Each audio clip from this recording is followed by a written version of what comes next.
Late us have a look at the roles and responsibilities of the BDS providers. तो India में अगर बात करें तो जो बीडीएस फैसिलिटेटर्स हैं एंड जो बीडीएस प्रोवाइडर्स हैं, ये फॉर्मेटिव स्टेज में है एंड बहुत से ही कम जो ऐसे बीडीएस प्रोवाइडर्स या फैसिलिटेटर्स हैं जो मैच्योरिटी स्टेज पर पहुंचे हैं। जैसे एमएसएमई डीओ है, एमएसएमई चैम्बर ऑफ इंडिया है, या फिर बहुत सी semi government and private institutions हैं जिन्होंने बहुत ही एक इंपॉर्टेंट रोल प्ले किया है एज बिजनेस डेवलपर। यानी कि वो बिजनेस कंसल्टेशन प्रोवाइड करते हैं, फाइनेंसिस के लिए अरेंज करते हैं, स्किल डेवलपमेंट के लिए ट्रेनिंग प्रोवाइड करते हैं एंड टेक्नोलॉजी डेवलपमेंट के लिए ट्रेनिंग प्रोवाइड करते हैं, चाहे वो एग्जिस्टिंग एंटरप्राइज है चाहे वो प्रपोज्ड एंटरप्राइज है। फर्दर जो स्टेट गवर्नमेंट्स हैं, इन्होंने भी इंडस्ट्रियल स्टेट्स को यहां पर एस्टैब्लिश किया है जिसके थ्रू इंफ्रास्ट्रक्चर फैसिलिटीज प्रोवाइड की जाती हैं या फिर जो इंडस्ट्री स्पेसिफिक रिक्वायरमेंट्स है वो प्रोवाइड की जाती हैं। तो बीडीएस जो है ये दो तरह की रहती है, operational and second one is strategic. तो ऑपरेशनल बीडीएस क्या है, जहां पर जो सर्विसेज प्रोवाइड की जाती हैं वो मेनली किससे रिलेटेड है, जैसे कोई नया यूनिट सेटअप करना है या फिर ठीक है उसके रिगार्डिंग जो भी सर्विसेज हैं वो इसमें ऑपरेशनल में कवर रहती है, यानी कि ऑपरेशन से रिलेटेड है। स्ट्रेटेजिक सर्विस जो है वो ज्यादा कॉम्प्रिहेंसिव है क्योंकि वो डे टू डे जो प्रॉब्लम सॉल्विंग केसेस में जो आपको सर्विसेज रिक्वायर्ड है वो है। सो बिजनेस डेवलपमेंट सर्विसेज जो हैं वो लगातार क्या हो रही हैं, इंटरनेशनलाइज हो रही हैं, क्योंकि जो मार्केट की बाउंड्रीज हैं वो काफी हद तक अब फैल चुकी हैं, ठीक है, लिबरलाइजेशन के कारण, ग्लोबलाइजेशन के कारण। तो बहुत से एंटरप्रेन्योर्स हैं जिन्हें बिजनेस इंफॉर्मेशन चाहिए, जिन्हें स्ट्रेटेजिक सर्विसेज चाहिए, लेकिन अफोर्डेबल रेट्स के ऊपर। इसी चीज को ध्यान में रखते हुए आईएसईडी ने, that is institute of small enterprises and development ने इस प्रॉब्लम को समझा एंड एक नॉन कमर्शियल विंडो के थ्रू सेटअप किया एनसीबीडीएस का। एनसीबीडीएस क्या है, this is non commercial business development services.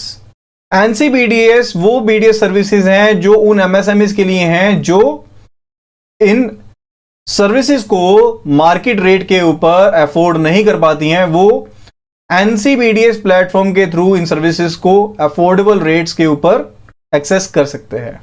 तो बीडीएस जो है यानी कि बिजनेस डेवलपमेंट सर्विस जो है वो एक की कंपोनेंट है जो मार्केट सपोर्ट प्रोवाइड करता है, मार्केट सपोर्ट स्ट्रक्चर प्रोवाइड करता है एमएसएमईज को कि वो अपने आप को अपग्रेड कर पाए एंड फर्दर जो भी कंपीटिटिवनेस है एंड प्रोडक्टिविटी है उसको बिल्ट अप कर पाए। इसकी सपोर्ट में कौन कौन सी चीजें शामिल हैं, likewise legal and regulatory framework है, एक्सेस टू इंफ्रास्ट्रक्चर सर्विसेज है, एक्सेस टू फाइनेंशियल सर्विसेज है, access to non financial business services है and inter firm links and cooperation है। तो सारा का सारा काम आप देख रहे हैं किसके बेस पर है, एक्सेस प्रोवाइड करवाना है, यानी कि लिंकेजिंग को लेकर है, नेटवर्किंग को लेकर है। Now let us have a look at the types of support. So needs के ऊपर डिपेंड करते हुए, मार्केट रिसर्च को देखते हुए जो भी डिफरेंट फील्ड हो सकते हैं, चाहे वो मार्केट रिसर्च को लेकर है, प्रोडक्ट डेवलपमेंट को लेकर है, बिजनेस प्लानिंग करनी है, बिजनेस प्लानिंग का रिव्यू करना है, अकाउंटिंग से रिलेटेड, कॉस्ट कैलकुलेशन से रिलेटेड, फाइनेंस का एक्सेस चाहिए, गवर्नमेंट सब्सिडीज के रिगार्डिंग नॉलेज चाहिए, प्रोसीजर्स के बारे में जानना है, एडमिनिस्ट्रेटिव जो प्रॉब्लम्स है उनके रिगार्डिंग सपोर्ट चाहिए, टैक्स इश्यूज के रिगार्डिंग सपोर्ट चाहिए, ट्रेड फेयर में पार्टिसिपेट करना है, एक्सपोर्ट इंपोर्ट प्रोसीजर्स के बारे में जानना है, टेक्नोलॉजी को किस तरह से प्रमोट करें, डेवलप करें, ऑर्गेनाइजेशन की डेवलपमेंट किस तरह से की जाए, इंडस्ट्री एसोसिएशंस के साथ, चैम्बर्स के साथ किस तरह से एसोसिएट किए जाए, ये सभी सपोर्ट्स के दायरे में आता है। जो टाइप ऑफ सपोर्ट प्रोवाइड की जाती है ना उसके दायरे में आता है। तो मेन टास्क बीडीएस फैसिलिटेटर का क्या है, वो एक छोटी सी भी प्रॉब्लम को ना, चाहे उसका सोल्यूशन जानता ही क्यों ना हो, उस प्रॉब्लम को सॉल्व नहीं करेगा। यानी कि जो मेन टास्क है बीडीएस फैसिलिटेटर की वो ये नहीं है कि उसने प्रॉब्लम को सॉल्व करना है, जो रुकावटें आ रही है उनको सॉल्व करना है, लेकिन उन्हें लिंक अप करना है, यानी कि जो एमएसएमई है उसे एक कंपिटेंट प्रोफेशनल के साथ लिंक अप करना है। तो बीडीएस प्रोवाइडर्स हैं जैसे कि ट्रेनिंग एस्टेब्लिशमेंट हो गए, मार्केटिंग स्पेशलिस्ट हो गए, चार्टर्ड अकाउंटेंट हो गए, कॉस्ट कंसल्टेंट हो गए, लीगल एक्सपर्ट हो गए, ट्रेड फेयर ऑर्गेनाइजर्स हो गए, इंडस्ट्री एंड ट्रेड चैंबर्स हो गए, ठीक है, उन सभी से लिंकअप करवाना किसका काम है, बीडीएस फैसिलिटेटर का काम है। तो लिंकेज मेन काम है, चाहे छोटी सी प्रॉब्लम भी वो खुद सॉल्व नहीं करेंगे, वो लिंक करेंगे। Next it is sectoral development. जब हम मैक्रो लेवल पर देखते हैं, यानी कि पूरी की पूरी इकोनॉमी के लेवल पर देखते हैं, तब हम देखते हैं कि कौन सी नई सर्विसेज, कौन सी नई टेक्नोलॉजीज हैं जो हमारे इकोनॉमी में एंटर कर रही हैं। एंड सबसे ज्यादा अगर डेवलपमेंट या फिर एक्सप्लोसिव ग्रोथ कहना तो वो कौन से सेक्टर में हुई है? टेलीकम्युनिकेशन में हुई है। एंड फर्दर जो सिंथेसिस है टेलीकम्युनिकेशन का, इंफॉर्मेशन टेक्नोलॉजी का, इन्होंने इतने ज्यादा एप्लीकेशन, इनकी इतनी ज्यादा एप्लीकेशन है ना मैन्युफैक्चरिंग को लेकर, सर्विसेज को लेकर, जिसने एक बहुत बड़ा सेक्टर जो है वो क्रिएट कर दिया है।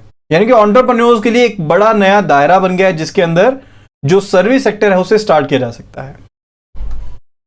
तो एम्प्लॉयमेंट का जो स्कोप है एमएसएमई सेक्टर में, यानी कि सर्विसेज में जो सब सेक्टर है, that exist in areas likewise computer software में, ठीक है। यानी कि जैसे बिजनेस अपॉर्चुनिटीज का एक नया ही जो सेक्टर है that is available in training, यानी कि जो जॉब अपॉर्चुनिटीज हैं सॉफ्टवेयर के रिगार्डिंग वो ऑटोमेटिकली इंक्रीज हैं। उन्होंने ऑटोमेटिकली ट्रेनिंग के लिए, क्योंकि अगर सॉफ्टवेयर की जॉब लेनी है तो पहले उसके रिगार्डिंग उसको सीखना भी तो पड़ेगा, एक प्रोफिशिएंसी भी तो चाहिए उस फील्ड में रिलेटेड, तो उसके रिगार्डिंग कंप्यूटर सॉफ्टवेयर में है, टेलीकम्युनिकेशन में है, broadcasting and cable TV services में है, इंटरनेट सर्विसेज जो है इनमें बहुत अपॉर्चुनिटीज अवेलेबल हैं। इसके अलावा बेसिक नीड से रिलेटेड जो अपॉर्चुनिटीज हैं एम्प्लॉयमेंट को लेकर वो भी अवेलेबल है। लाइकवाइज बेसिक नीड क्या लोगों की?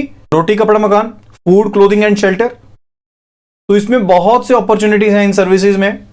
फूड हैबिट्स बहुत जल्दी से चेंज हो रही हैं एंड साथ ही साथ जो हाउसिंग है वो रेंटल पर अवेलेबल है एंड जो क्लोथिंग है उसके डिजाइन जो हैं वो फ्रिक्वेंटली चेंज होते रहते हैं, तो वहां पर एम्प्लॉयमेंट की जो अपॉर्चुनिटीज हैं वो काफी ज्यादा है। Next it is business development services providers in India, तो इसमें सबसे पहले हम पढ़ेंगे regarding the MSME DO. So MSME DO जो है एक बहुत ही कंस्ट्रक्टिव इसने रोल प्ले किया है जिसके थ्रू जो सर्विसेज हैं रेंडर की जा रही हैं। एंड ये जो सर्विसेज रेंडर की जाती हैं एमएसएमई डीओ के द्वारा, ये कंसल्टेंसी के थ्रू प्रोवाइड की जा रही हैं, यानी कि जो इनके इंस्टीट्यूशनल सेटअप हैं, जो इनकी फील्ड ऑर्गेनाइजेशन है, जो पूरे कंट्री में अलग अलग पार्ट्स में फैली हुई हैं, उनके थ्रू ये सर्विसेज जो है रेंडर की जा रही हैं। एंड ओवर द ईयर्स जो रोल है एमएसएमई डीओ का वो एडवोकेसी एजेंसी में चेंज हो गया है, यानी कि एक एजेंसी बन गई है जो एडवोकेसी करती है, वकालत करती है एमएसएमईज के बिहाफ पर गवर्नमेंट के सामने, हैंड होल्डिंग करती है एमएसएमईज की, एंड फर्दर फैसिलिटेशन करती है सर्विसेज की of the small industry sector. तो इसके 60 से ज्यादा ऑफिसेज हैं एंड 18 से ज्यादा इसकी ऑटोनोमस बॉडीज, एंड ये जो ऑटोनोमस बॉडीज इसमें काम कर रही है ना, दीज इंक्लूड टूल रूम्स हैं, इसमें ट्रेनिंग इंस्टीट्यूशंस हैं, टेक्नोलॉजी डेवलपमेंट सेंटर्स हैं, एंड बहुत सा एक वाइड रेंज ऑफ सर्विसेज जो है ना स्मॉल इंडस्ट्री सेक्टर को प्रोवाइड की जा रही है, जिसमें अभी micro small and medium enterprises भी शामिल हो गया हुआ है। एंड ये फैसिलिटीज कौन कौन सी है? टेस्टिंग को लेकर है, टूल मेकिंग को लेकर है, एंटरप्रेन्योरशिप डेवलपमेंट के रिगार्डिंग ट्रेनिंग दी जाती है, प्रोजेक्ट प्रिपरेशन के रिगार्डिंग है, प्रोडक्ट प्रोफाइलिंग के रिगार्डिंग है, टेक्निकल एंड मैनेजरियल कंसल्टेंसी के रिगार्डिंग है, इसी तरह से एक्सपोर्ट से रिलेटेड असिस्टेंस प्रोवाइड की जाती है, एंड फर्दर असिस्टेंस प्रोवाइड की जाती है regarding the pollution and energy audits. ठीक है, इस तरह की बहुत सी फैसिलिटीज जो है जो इसके एमएसएमई डीओ के द्वारा अंडर प्रोवाइड की जा रही है। फर्दर इकोनॉमिक जो इंफॉर्मेशन सर्विसेज है वो यहां पर प्रोवाइड की जाती है ऑर्गेनाइजेशन के द्वारा, एंड ये गवर्नमेंट को पॉलिसी फॉर्मुलेशन को लेकर एडवाइस भी करती है कि किस तरह से एमएसएमई सेक्टर को प्रमोट किया जा सकता है, इसे डेवलप किया जा सकता है। जो इसके फील्ड ऑफिसेज हैं वो एक इफेक्टिव लिंक की तरह काम करते हैं सेंट्रल एंड स्टेट गवर्नमेंट्स के बीच में, ताकि जो एमएसएमई सेक्टर है इसे डेवलप किया जा सके। फर्दर ग्लोबलाइजेशन के कारण एंड लिबरलाइजेशन के कारण इकोनॉमी में बहुत से चेंजेस हुए थे, जिसके कारण जो कंपटीशन था वो बहुत ज्यादा बढ़ गया था। यानी कि कंपटीशन सिर्फ आपको एमएनसीज के थ्रू, यानी कि मल्टीनेशनल कंपनीज के थ्रू नहीं मिल रहा था, आपको डोमेस्टिक प्लेयर्स से भी कंपटीशन मिल रहा था। तो यहां पर इस एमएसएमई डीओ ने इस चीज को रिकॉग्नाइज किया, नए एनवायरनमेंट को रिकॉग्नाइज किया जिसमें अब यूनिट्स ऑपरेट कर रहे थे, एंड इन्होंने सपोर्ट सर्विसेज प्रोवाइड की रिगार्डिंग स्किल डेवलपमेंट, क्रेडिट के रिगार्डिंग, मार्केटिंग के रिगार्डिंग, टेक्नोलॉजी के रिगार्डिंग, इंफ्रास्ट्रक्चर के रिगार्डिंग, क्योंकि ये बेसिक चीजें थी जो यहां पर एमएसएमईज को चाहिए थी ताकि ये उस एनवायरनमेंट में रह पाती। जॉब चेंज हो रहा था एंड फर्दर जो चेंजिंग ट्रेंड थे, चाहे ग्लोबल लेवल पर चाहे नेशनल डेवलपमेंट थी, उन्होंने जो रोल था ऑर्गेनाइजेशन का उसको चेंज कर दिया। अब इसने बेसिकली एमएसएमईज की, स्मॉल एंटरप्राइजेज के ग्रोथ में एमएसएमई डीओ ने एक कैटलिस्ट की तरह काम किया कंट्री में। जैसे कैटलिस्ट के कारण जो रिएक्शन है वो जल्दी से हो जाती है ना, उसी तरह से एमएसएमईज जो थे वो आसानी से एक सैचुरेशन लेवल पर पहुंच पाते हैं regarding the usages of the services जो उन्हें रिक्वायर्ड रहती हैं। Next it is small and medium business development chambers of India, that is MSME chambers of India. So MSME chamber of India यानी कि जो small and medium business development chamber of India है, ये एक leading national premium chamber है जो manufacturing से related and service sector से रिलेटेड एमएसएमईज की ग्रोथ के लिए काम करता है। तो ये चैम्बर जो है ये एक्सपोर्ट प्रमोशन को, बैंक फाइनेंस के चैनलाइजिंग को रिलेटेड, इन्वेस्टमेंट से रिलेटेड, जॉइंट वेंचर से रिलेटेड, टेक्नोलॉजी ट्रांसफर से रिलेटेड, इंडस्ट्रीज को किस तरह से सेटअप किया जाए, मार्केटिंग किस तरह से हो सकती है, डिस्ट्रीब्यूशन किस तरह से होनी चाहिए, जो कनेक्टिविटी है एमएसएमईज की बायर्स के साथ, इंपोर्टर्स के साथ, इन्वेस्टर्स के साथ, स्ट्रेटेजिक बिजनेस पार्टनर्स के साथ, उन सभी चीजों के रिगार्डिंग जो चैम्बर है ये सपोर्ट प्रोवाइड करता है। यानी कि कहने की बात है कि एमएसएमई से रिलेटेड जो भी चीजें हैं उन सभी के रिगार्डिंग ये सपोर्ट प्रोवाइड करता है। साथ ही साथ जो चैम्बर है इसकी प्रेजेंस बहुत सी कंट्रीज में भी है एंड फर्दर उन एमएसएमईज को ये सपोर्ट भी प्रोवाइड करता है जिनकी जो बिजनेस है वो इमर्जिंग है, उन्हें कोलैबोरेशन की अपॉर्चुनिटीज प्रोवाइड करता है गल्फ कंट्रीज में, Africa, north and south America में, जापान एंड यूरोपियन कंट्रीज में। तो सर्विसेज तो यहाँ पर सपोर्ट सर्विसेज तो प्रोवाइड करता है, साथ ही साथ इसकी प्रेजेंस के कारण ये कोलैबोरेशन अपॉर्चुनिटीज भी प्रोवाइड करता है। Further MSME chamber of India जो है ये एक प्लेटफॉर्म प्रोवाइड करता है एमएसएमईज को कनेक्टिविटी के लिए, डोमेस्टिक बिजनेस को किस तरह से ग्रो किया जाए उसके रिगार्डिंग, कैपेसिटी बिल्डिंग के लिए नॉलेज मिल सके इन एमएसएमईज को उसके रिगार्डिंग, एंड फर्दर एक इंटरफेस बन सके। इंटरफेस का मतलब है कि ये एक तरह से एक दूसरे के बारे में जान सके, यानी कि इंटरेक्शन हो सके with the CEOs of multinational companies, banks के साथ, फाइनेंशियल इंस्टीट्यूशंस के साथ, गवर्नमेंट ऑफिशियल्स के साथ, इन्वेस्टर्स के साथ, private equity and venture capital funds के पर्संस के साथ, हाई नेटवर्थ इंडिविजुअल्स के साथ, टेक्नोक्रेट्स के साथ, जो ओवरसीज एमएसएमईज है उनके साथ, इंपोर्टर एक्सपोर्टर्स एंड कंपनीज के साथ, उसके रिगार्डिंग इसने प्लेटफॉर्म क्रिएट किया है।